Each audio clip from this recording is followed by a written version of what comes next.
Four-time national champ and #1 ranked Carter Starocci coming out here at 184.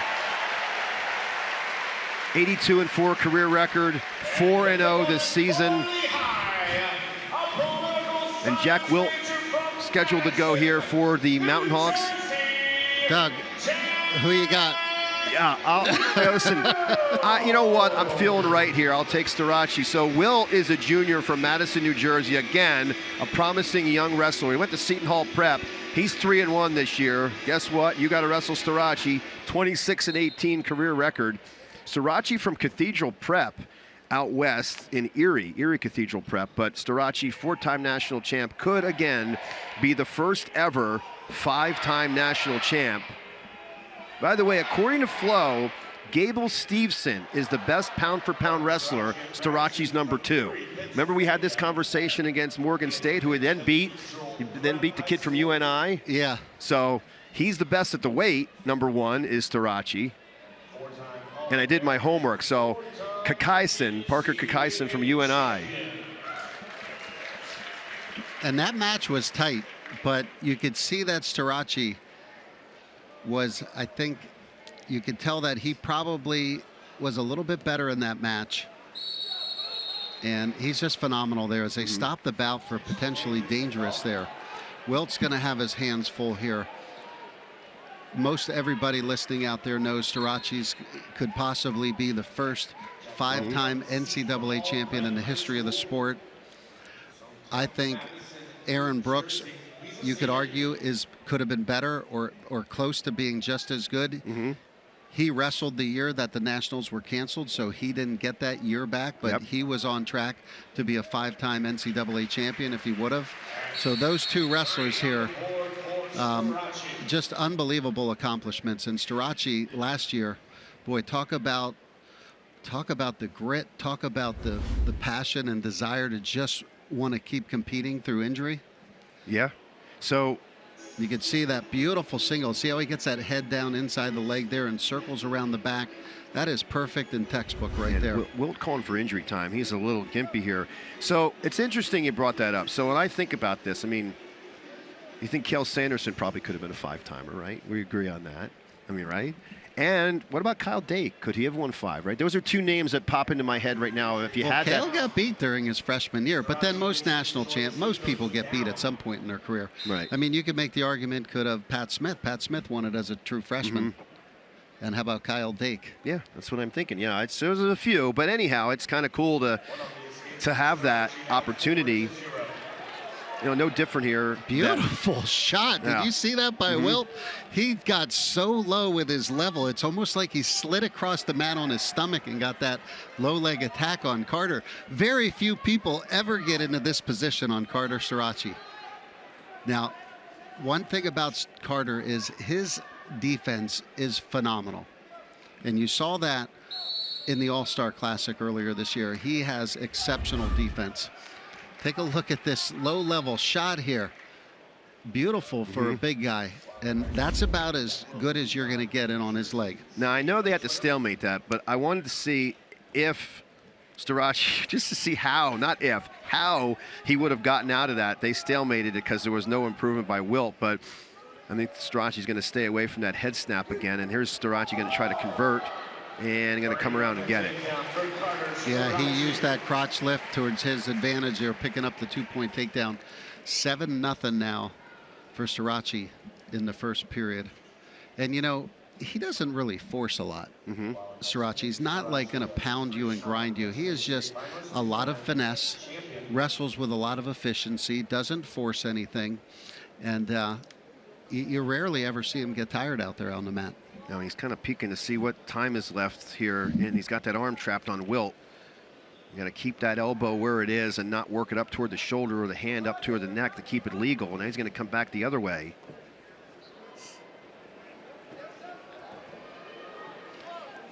You know, and what Penn State is doing here, they have several how many multinational champions have they produced? Oh, man. And very few of them are transfers. They bring them in-house and they develop them to that highest level. And there you see that single leg there, how he splits it, keeps his hips low. shows great patience. So here's the numbers on Sanderson. So as a team, they've won 11. He's won 11 national titles at Penn State, 106 All-Americans, and 40 national champs in his 11, or his now, what is that, 11 or 18 seasons overall as a coach too. But at Penn State, 11 national titles, 106 All-Americans, 40 national champs.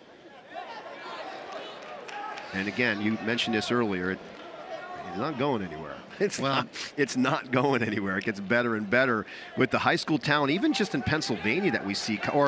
And I would include the preps too.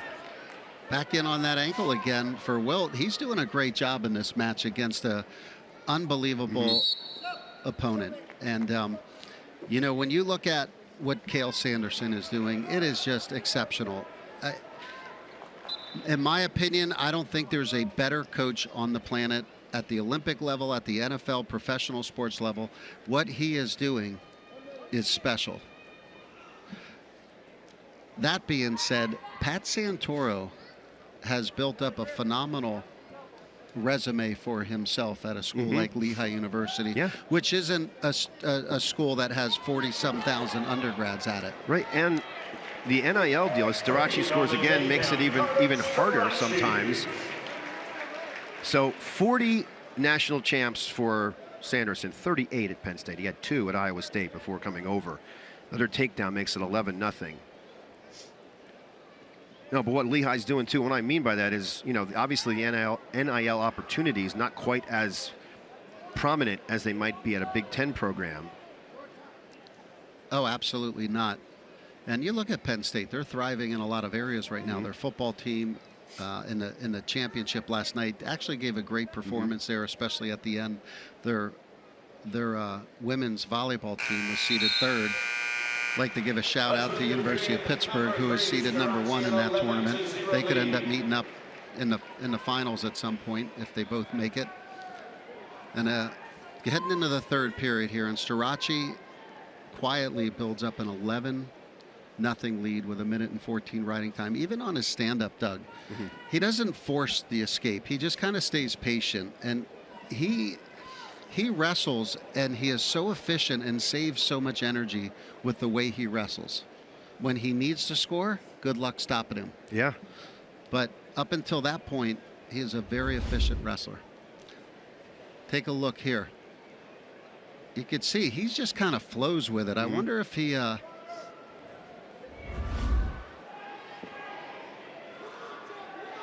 the other thing too I notice on that, and Wilt's having trouble finding headgear that works.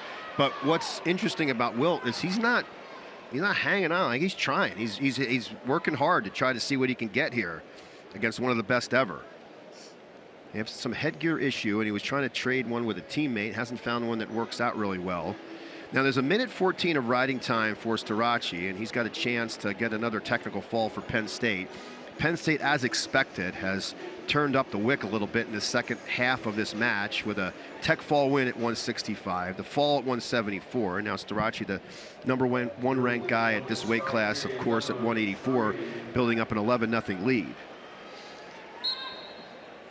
Doug, there's a Christian McCafferty, who's very well known here in the Lehigh Valley.